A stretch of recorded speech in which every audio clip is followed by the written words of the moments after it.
नमस्कार विद्यार्थियों, कक्षा 7 विषय सामाजिक विज्ञान पाठ 8 मध्य युग का दिल्ली दर्शन। तो इस पाठ में जो है हमें मध्य युग के समय दरमियान दिल्ली में कौन कौन से शासन हुए, किस प्रकार से शासन व्यवस्था हुई और क्या क्या जो हुआ उसके विषय में हमें जानकारी दी गई है, जो अब हम यहाँ पे इस पाठ में जानकारी प्राप्त करेंगे।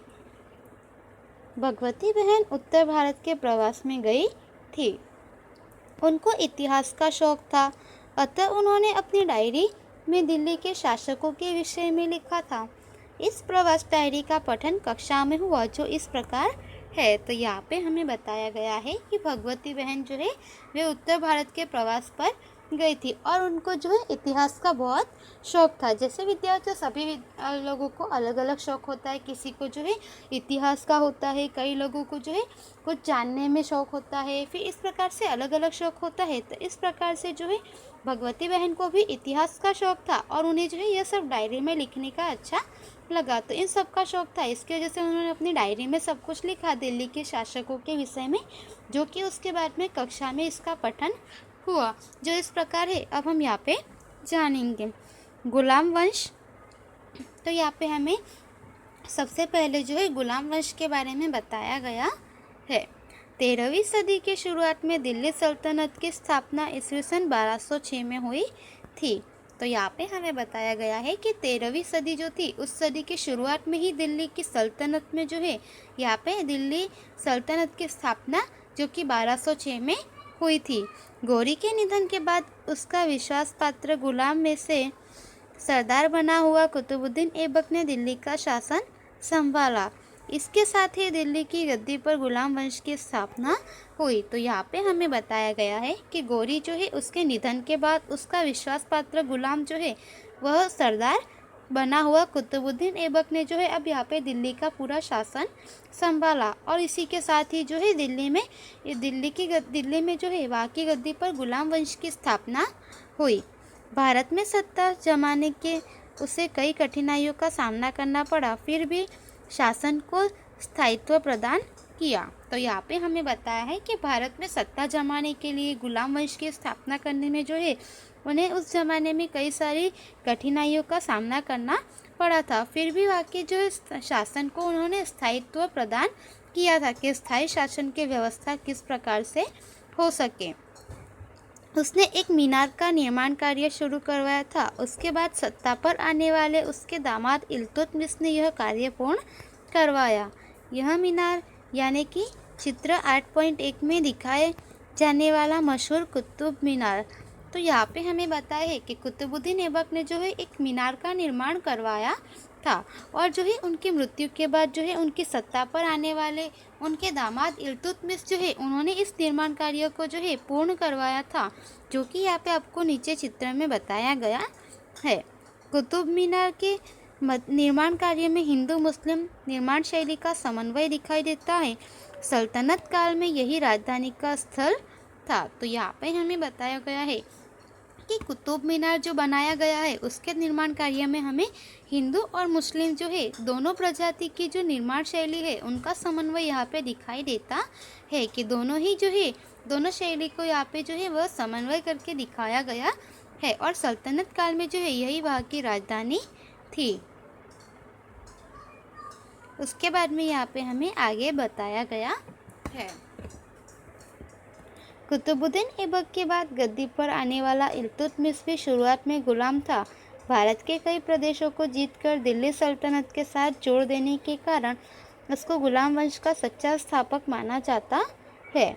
तो यहाँ पे हमें बताया गया है कि कुतुबुद्दीन जैसे राजगद्दी पर आया था उस समय में वह भी एक गुलाम था। उसी तरह से कुतुबुद्दीन ऐबक की मृत्यु के बाद जो है गद्दी पर आने वाला इल्तुतमिश जो कि कुतुबुद्दीन का दामाद था वह भी शुरुआत में एक गुलाम ही था।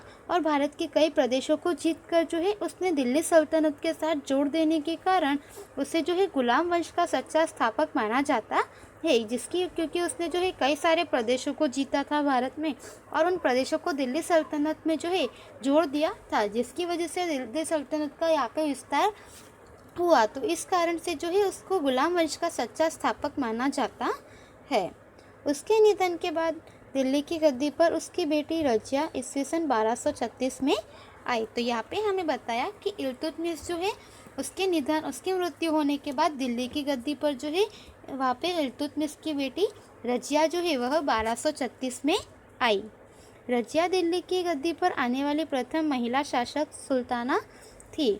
तो यहाँ पे हमें बताया गया है कि रजिया जो है वह दिल्ली की गद्दी पर आने वाली सबसे प्रथम महिला शासक सुल्ताना थी। उससे पहले कोई भी महिला जो है उसने दिल्ली की शासन पर यहाँ पे जो है उस गद्दी पर नहीं आई थी। रजिया शासक के रूप में काबिल थी। पुरुषों का पोशाक पहनकर वह राज दरबार में बैठती थी। उस समय के इतिहासकार मिन्हास-ए-सिराज लिखते हैं कि रजिया अपने भाइयों की अपेक्षा शासन करने में ज़्यादा सक्षम और काबिल थी।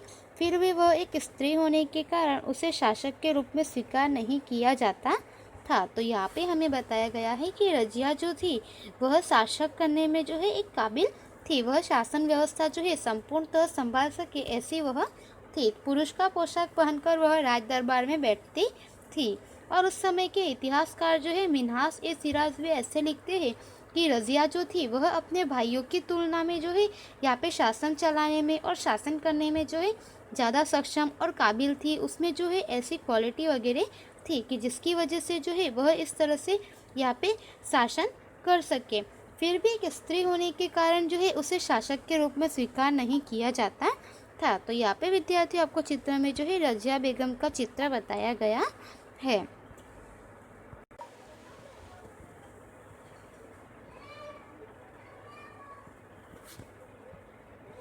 अमीर उमराव को रजिया बेगम की सत्ता चुभती थी। अमीरों की खटपट के कारण रजिया के शासन का अंत आया। उसके निधन के बाद 6 साल तक राज्य में अंधाधुंधी चली। तो यहाँ पे हमें बताया है कि अमीर उमराव जो थे उनको रजिया बेगम जो थी सत्ता चलाती थी और वह एक स्त्री थी। इस वजह से उन्हें रजिया बेगम की जो सत्ता थी वह चुभती थी। उन्हें पसंद नहीं आती थी कि दिल्ली में जो है वह रजिया बेगम जो है शासक करे। तो अमीरों की खटपट के कारण जो है रजिया के शासन का अंत हुआ और उसकी मृत्यु के 6 साल बाद जो है राज्य में अंधाधुंधी चली। लोगों ने अपने मनमर्जी के सभी प्रकार से कार्य किए। किसी भी प्रकार के शासन व्यवस्था में जो है कोई भी प्रकार का अनुशासन या ऐसी कोई भी व्यवस्थित शासन व्यवस्था नहीं थी। आखिरकार अमीरों ने इल्तुतमिश के पुत्र नसीरुद्दीन को दिल्ली की गद्दी पर बिठाया। उसने 21 साल तक शासन किया। उसके निधन के बाद दिल्ली की गद्दी पर गयासुद्दीन बलबन आया। तो यहाँ पे हमें बताया गया है कि इस तरह से जो है 6 वर्ष तक राज्य में अंधाधुंधी चली। लेकिन जो है लास्ट में अमीरों ने जो है इल्तुतमिश के पुत्र जो नसीरुद्दीन थे उन्हें दिल्ली की गद्दी पर बिठाया कि अब आप जो है वापस शासन करें। और उसने 21 वर्ष तक शासन किया। उसने जो सारी राज्य व्यवस्था वगैरह थी वह संभाली। और उसकी मृत्यु के बाद जो है दिल्ली की गद्दी पर गयासुद्दीन बलबन आया। दिल्ली के शासन में चल रही अशांति और अव्यवस्था का अंत करके उसने मजबूत शासन की नींव डाली। बलबन नसीरुद्दीन के मंत्री के रूप में 20 साल तक रहा। तो यहाँ पे हमें बताया गया है कि दिल्ली के शासन में जो अशांति थी वहाँ पे लोगों में जो है शांतिपूर्वक जीवन जीने का कोई भी व्यवस्था नहीं थी। तो वहाँ के जो अशांति और अव्यवस्था को अंत करके उसने एक मजबूत शासन की जो है नींव डाली थी। और बलबन नसीरुद्दीन के मंत्री के रूप में जो है उन्होंने 20 वर्ष तक कार्य किया था, जिसकी वजह से वहाँ पे शासन व्यवस्था की जो है उन्हें संपूर्णतः जानकारी थी कि आगे जो है वह शासन किस प्रकार से व्यवस्थित रूप से चलाया जा सके जिससे कि लोगों में शांति और व्यवस्था बनी रहे। उसके बाद 22 साल तक सुल्तान के रूप में कार्यभार संभाला। उसके बाद के शासकों की कमज़ोर पड़ते ही दिल्ली पर खिलजी वंश की स्थापना हुई। तो यहाँ पे हमें बताया है कि जो यह गयासुद्दीन बलबन आए थे, इन्होंने यहाँ पे जो है 22 वर्ष तक जो है सुल्तान के रूप में कार्यभार चलाया था।